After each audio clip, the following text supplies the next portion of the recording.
Students, मेरा नाम रुखसाना है। मैं आपकी 9th क्लास बियोलॉजी की टीचर।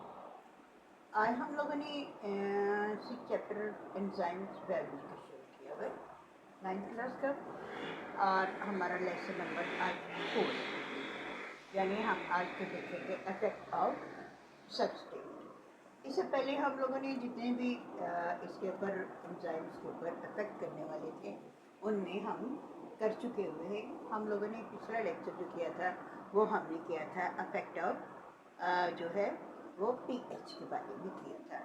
आपको मालूम है पीएच क्या है? मैंने आपको कहा था कि आपने केमिस्ट्री में इसको डिटेल से पढ़ा होगा। बेसिकली ये है pH, negative log of H positive, यानी कि ये नेगेटिव का लॉग है एच पॉजिटिव। तो ये हमें क्या बताता है कि ये किसी चीज़ की एसिडिटी और बेसिसिटी, यानी कि असासी और तजाबी हैसियत को बयान करता है कि किस तरीके से ये एसिड है या और कितना बेस है।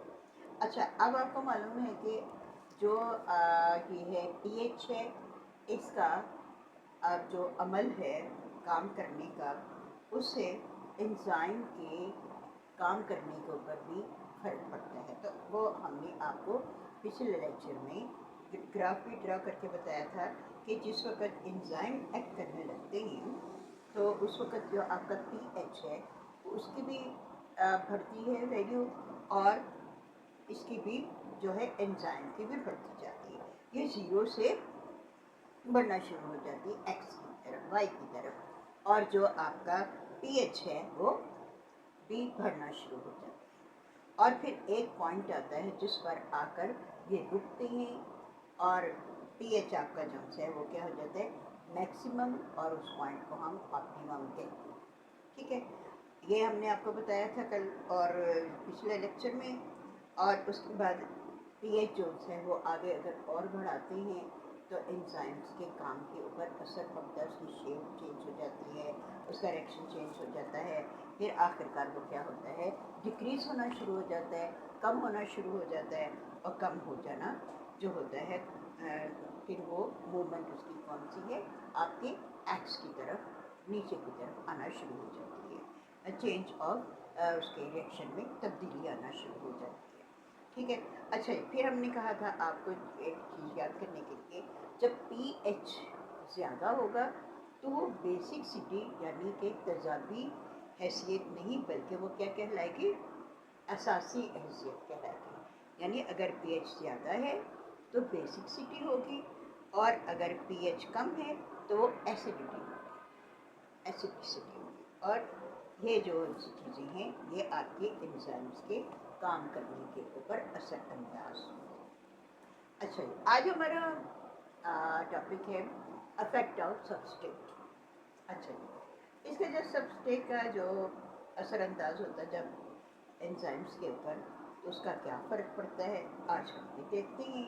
और बात तो ये जिस तरह मैंने यहाँ ये ग्राफ ड्रॉ किया हुआ है, सेम थिंग कि एंजाइम का जिस वक्त एक्शन होगा शुरू में वो ज़ीरो है, ज़ीरो के बाद इंक्रीज होना शुरू हो जाता है। इसी तरह आपका जो सबस्टेट है उसके बीच में भी चेंज आनी शुरू होती है, चेंज का बढ़ना शुरू हो जाता है, वो भी बढ़ने लग जाता है। लेकिन यहाँ पर क्या है कि यहाँ पर जिस वक्त एक पॉइंट आता है जहाँ पर आपके जो एंजाइम है वो एक आकर फिक्स पॉइंट के ऊपर, मैक्सिमम पॉइंट के ऊपर आकर रुक जाता है। इसके बीच में आपकी जो फ्री साइड एक्शन मैंने लिखी हुई है, इसके बारे में अब आपको बताती हूँ कि इसके बीच में फ्री एक्शन साइड मौजूद है, कि यानी कि इसमें बहुत सारे ऐसे हैं एंजाइम्स जो उनको हम ऐड कर सकते हैं, उसके अलावा सबस्ट्रेट भी हम ऐड कर सकते हैं। लेकिन बात क्या होती है कि इनकी सैचुरेशन जो होती है, चाहे हम उसकी कितनी भी करेंगे इसकी सबस्ट्रेट की, तो उसके बीच में कोई फ़र्क नहीं पड़ेगा, क्योंकि जब आकर यहाँ एक जगह पे स्टेबल हो गया है एंजाइम जो है, और उसमें आपका जो सबस्ट्रेट है अगर बढ़ेगा या कम होगा एंजाइम्स के ऊपर फ़र्क नहीं पड़ेगा, क्योंकि उसके जो ये जो फ्री साइड्स हैं ना, जो उनके पास फ्री साइड्स थी वो सारी ऑक्यूपाइड हो जाती है, यानी कि वो मुकम्मल हो जाती है। मुकम्मल होने के बाद क्या होता है कि उसके बीच में कोई एडिशन करने के करते भी जाएँ लेकिन कोई फ़र्क नहीं पड़ेगा। हालांकि جس وقت ہم یہ بات کر رہے ہیں انزائمس میں اور جو ہے سبسٹریٹ، ہم دونوں کو ایڈ کر سکتے ہیں، دونوں کو ایڈ کیا جا سکتا ہے، لیکن وہ بات کہ انزائمس کی تمام فری سائٹس جو ہیں وہ آکوپائڈ ہوتی ہیں، تو اس وجہ سے اور کوئی بھی سبسٹریٹ ایڈ کرنے کا فائدہ نہیں ہوگا. جیسے کہ یہ ڈیفینیشن لکھی ہوئی ہے، آپ دیکھ لیجئے. Saturation of the active site of all enzymes are occupied and any more substrates do not find free active site. یعنی کہ ان کو جب فری اسٹیٹ ہی ملے گی تو وہ پھر مزید ہم کوئی بھی ایڈ کریں گے چیز اس کے بیچ میں، اس کا کوئی بھی ایکشن نہیں ہوگا، یعنی کہ اس کے بڑھنے سے ہمیں اس کا کوئی بھی فائدہ نہیں ہوگا. یہ اس کے ریٹ آف ایکشن جو ہے وہ آپ کا کانسٹینٹ ہو گیا ہے، اور اسی طرح سے یہ بڑھتا گیا ہے. اور اس کے بعد یہ مزید اگر ہم اس کو بڑھائیں گے بھی تو اس سے کوئی فرق نہیں، کیونکہ ساری جو اس کی انزائمس کی ایکٹیو سائٹ ہے، فری ایکٹیو سائٹ ہے، وہ مکمل ہو چکی ہے، وہ آکوپائی ہو چکی ہیں. اس لیے اس میں اگر ہم کچھ ایڈ کرتے جائیں تو کوئی فائدہ نہیں ہوگا، بالکل کسی قسم کا بھی کوئی فائدہ نہیں ہوگا. اس وجہ سے یہاں پر آ کر یہ رک جاتی ہے. اچھا، سبسٹریٹ کا پوچھنا تھا آپ سے، شاید آپ کو پہلے بتا چکی کہ سبسٹریٹ کا مطلب کیا ہے، یا سبسٹریٹ کو کس طرح سے آپ ڈیفائن کر سکتے ہیں. کہ سبسٹریٹ وہ مالیکیولس ہیں جن کے اوپر ایکشن ہوتا ہے، ٹھیک ہے، اور سبسٹریٹ جو سے ہیں ان کے اوپر انزائمس کا اثر ہوتا ہے، یعنی کہ ان کے ساتھ ان کا ریئیکٹ کیا جاتا ہے یا ان کے ساتھ ان کا عمل ہوتا ہے.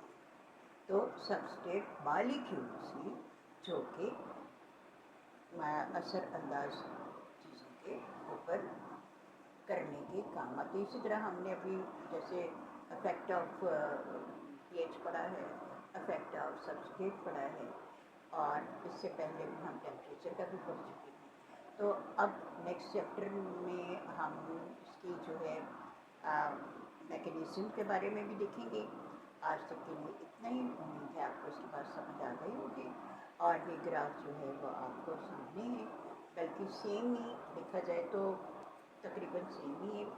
انزائمس کا بھی جو ایکشن ہے، آپ کا پی ایچ کا صرف سمجھنا چاہیے آپ کو کہ پی ایچ جو ہے وہ آپ کے جسم میں یا آپ کے انزائمس کے اوپر کیا اثر ہے، یعنی کہ ان کے ریئیکشن کے اوپر.